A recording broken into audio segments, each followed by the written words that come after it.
ইঙ্গিত আমি গুলশান থেকে জুয়াতালি দিয়ে আমাদেরকে বিভ্রান্ত করার চেষ্টা করছে। আমরা অন্য কোন ফৌজদারি আইনে এর বিচার চাই না, আমরা বিচার চাই শরীয়তে, কোরআনে, ফিকহের কিতাবে মুরতাদের বিরুদ্ধে যে আইনের ব্যবস্থা আছে তার জন্য স্বতন্ত্র আইন প্রণয়ন করতে হবে। আমরা বুলেটকে ভয় পাই না, আমাদের কথা পরিষ্কার। পাহাড় চূর্ণ কিছু হতে পারে, সমুদ্রের পানি যেতে পারে, আমরা চুল কিছু হতে রাজি না। আমরা সাথে গন্ডগোল করতে চাই না।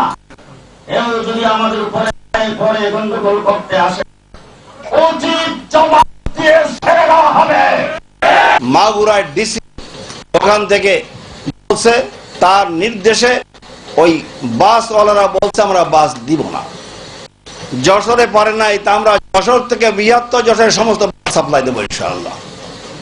কাজে আল্লাহ পাক ব্যবস্থা করে দিবেন।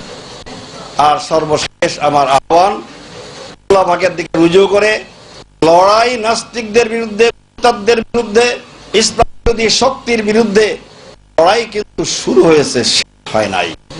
সব প্রবেশদ্বার বন্ধ করে দেওয়া হবে।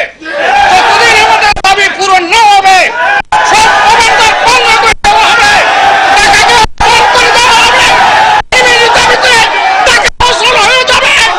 আমাদের দাবি পূরণ হওয়ার আগ পর্যন্ত আমরা কোন অবস্থায় থামবো না, থামবো না, থামবো না।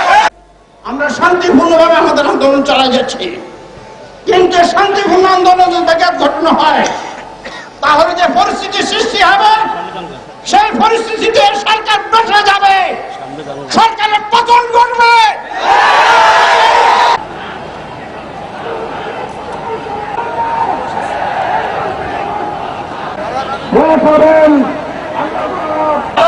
আরো করে